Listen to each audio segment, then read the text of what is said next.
I've only been to Russia a few times before, but there is one solid conclusion I can draw about the country: it's one of the hardest places to complete contracts. The targets are usually hell to put down, and my heart feels like it's seconds away from detonating at all times. I do enjoy drinking over there, though. I managed to get some sleep on the flight over. That would have been impossible had I not been tired to the point of delusion. Our ride came in the form of a clunky old cargo plane that only had sitting space for the pilots. I think I banged my head on about 15 crates before I woke up. There's no flights to Norilsk, and I can't really take a government-owned aircraft without arousing suspicion, so I had to call in a favor from an old friend, the agent explained. I'm sure he could see the trepidation on my face. Look, it's the best I could do.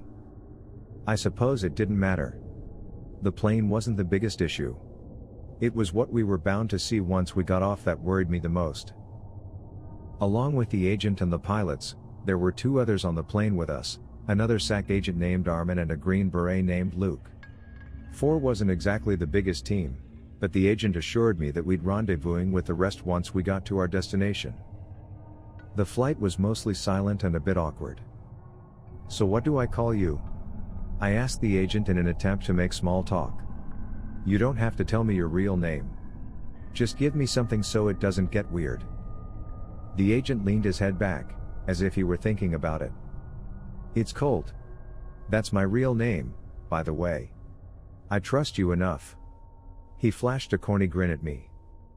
I nodded in response. Colt it is. We landed on a small airstrip in the middle of what looked like a remote field. I was hit with freezing rain the moment I stepped out of the plane, which managed to wake me up a bit. I looked around, but there was quite literally nothing surrounding us. You sure we're in the right place? Luke asked. Doesn't look like there's too much going on here. Colt looked at one of the pilots, an older, weary-looking gentleman, and nodded. The man lumbered out of the plane and began walking towards a nearby forest. This way, he said in a thick accent. It's just a short walk. I underestimated what he meant by short. We walked for about 3 hours into the middle of the forest, all while lugging around 20 pounds of gear and being drenched by the ice-cold precipitation. At one point, we came across some kind of large, pill-shaped object stuck in the trees. It'll make sense later, Colt said, when he saw me looking up at it. Just keep walking for now. After the arduous hike, the pilot finally stopped in a clearing and took out a metal detector. He scanned the ground for a bit before gesturing for the shovel that Colt was holding. After about a minute of digging, he uncovered something that looked like the entrance to a vault. Still there, he said, chuckling. Many bad memories here. He entered a code into the keypad and it opened, revealing a metal ladder leading down into oblivion. He took a deep breath as he got up, before putting his hand on Colt's shoulder. I'll be waiting in plane. Good luck, my friend. Colt nodded. 6 p.m. If we're not back by then, just leave. The pilot gave him one last glance before walking out of the clearing and out of sight. He didn't look so confident. Well, Colt said, turning on his helmet flashlight. Time to enter the belly of the beast. I couldn't tell you how long the climb down was. I just knew that my arms were jelly by the end. There was also an indescribable smell lingering in the air. It wasn't putrid per se. It just felt like something I wasn't supposed to be breathing in. After scaling down the ladder, we found ourselves in some kind of underground military complex. It's an old KGB base, Colt explained. Repurposed for modern-day Spetsnaz training. Spetsnaz? I asked. Is it a good idea to show up unannounced? Colt looked down at his watch. If everything's gone according to plan, then we should be fine.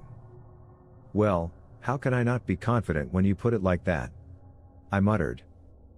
He started moving and we followed, passing through rooms that contained weightlifting equipment, shooting ranges and mats for hand-to-hand training.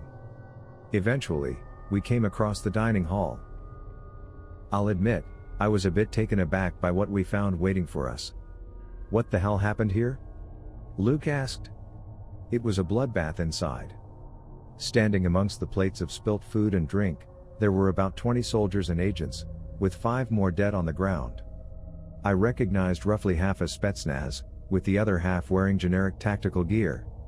I assumed the latter half were our guys. The ones who were dead were all Spetsnaz. Oh, geez, Colt muttered, as he stared at the grisly scene around him. One of the non-Spetsnaz soldiers looked over at us. He was average height, and incredibly handsome, save for the gnarly scar running through one of his eyes. "What the hell did you expect?" he said, with a slight Dutch accent. "We're lucky it only got this bad." Saying that everybody looked on edge would have been an understatement. "You showed them what the serum could do and they still didn't believe you?" Colt said, stepping forward. "Most did," the soldier responded. "Not all. We should have expected that from the start." "Well, do they believe you now?" The Solider looked over his shoulder at the group of angry Spetsnaz behind him. He nodded at them, a few nodded back, and a few cursed at him in Russian. "I guess. I mean, they've stopped trying to kill us at least. So we've stopped killing them." Colt sighed and shook his head. "Fuck's sake, Visser," he muttered, before gesturing to Luke, Armin and I. "In any case, these are the new guys. All quite capable, if I do say so myself." "They're on the serum?" the soldier, whose name was apparently Visser, asked. Colt nodded. The soldier walked forward and extended his arm, shaking each of our hands in quick succession. "Like Colt mentioned, the name's Visser," he said. "I'm glad you guys chose to be a part of this. We need all the help that we can get." He went on to fill us in on what was happening. Similar to Colt, Visser was an SAC agent acting as a mole inside of Kane's faction. After some lingering, he became privy to the time and location of Kane's second attack. The first one was in the US, at a cult base. The second in Russia, at a Spetsnaz complex. If the Russian government were led to believe that aliens had landed on Earth and subsequently slaughtered an entire unit of their soldiers, Kane's plan to make the world believe they were in imminent danger would become one step closer to a reality. "That object in the forest," I said. "That's supposed to be the UFO, isn't it? It was planted there." Visser nodded. "You couldn't be more correct. The man's running an intricate operation. Which is why we've got to put a wrench into it as fast and hard as we can." "So what happens next?" Luke asked. "In about an hour, Kane's forces are gonna storm the place," Visser responded. "They're going to the same thing they did to your team," Colt added. "Have his super soldiers kill all the Spetsnaz and then inject them with the necrotic agent. The deadly aliens strike again, and nobody's safe. Not even some of the most skilled soldiers in the world. The US government will eventually find out and compare the incident to what happened in Montana," Visser continued. "And it's going to keep happening all around the world, until there's only one conclusion left to draw." We tried explaining the situation, another non-Spetsnaz soldier added. "But like hell they were going to believe us. Our Russian's also pretty rusty. I think some things got lost in translation." "We believe you now," one of the Spetsnaz said in English, stepping towards us. "But only for now. If what you're saying does not happen." His face suddenly morphed into a vicious sneer. "Well, you've killed 5 of my men. I don't care what drugs you've taken to become so strong. We will fight back." I heard one of the Spetsnaz in the back shout something to the effect of, "And you couldn't bring any for us?" "Sounds good, Chief," Visser replied, ignoring the outburst. "But I promise you, we're saving lives here." The Russian soldier didn't seem impressed. Nevertheless, he stepped back for the time being. "So from what it sounds like, they won't be expecting us, right?" Armin asked. I think it was the first time I'd ever heard him speak. Visser nodded affirmatively. "Good," Armin responded. "Makes our job simpler." "What's the size of the force coming for us?" I asked. "That was something I couldn't confirm," Visser responded. "But we've got 12 guys on the serum here. We should be fine." I nearly forgot about that. The enemy was superhuman, but so were we. "So what are these?" I said, holding up my rifle. "Decorations?" Visser grinned. "We're going old school, baby." He rolled up his sleeves, showing off his wrapped wrists. "Hope you've kept up with your hand-to-hand training." The rest of the soldiers followed suit, dropping their weapons and beginning to stretch out their limbs. There's a reason I preferred assassinations from a distance. I wasn't a fan of getting punched in the face and tossed into walls. But I suppose there was no getting out of this one. Visser walked over and tossed me a set of hand wraps. "We might hit hard, but we're hitting pretty hard targets as well. Don't want a broken wrist." The Spetsnaz soldiers hung back as the rest of us moved to the front. I already knew I was going to be hurting like hell by the end, so I prepared myself mentally. I'd been pummeled to near death a few times before, and I couldn't really afford to lose any more brain cells. Visser tapped his watch as the hour dwindled. Soon enough, we started hearing movement coming from the corridor up ahead.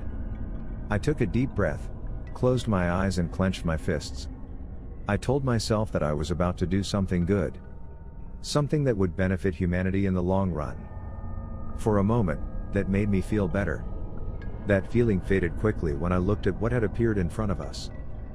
A horde of unfathomable creatures had gathered at the dining hall entrance. Their dark gray bodies were centipede-like, with a sizable stinger at the end of their tails. Their torsos were thick and slimy, with 4 veiny, beefy arms attached to the sides. Their fists were the size of bowling balls. They had 2 circular mouths lined with sharp teeth on either side of their face, with 3 sets of glowing, piercing eyes on top. Their hairs were wild and spiky, almost like blades jutting out from the top of their heads. Of course, none of us knew how to react. I looked over, watching as Colt's expression turned blank. "What the foo?"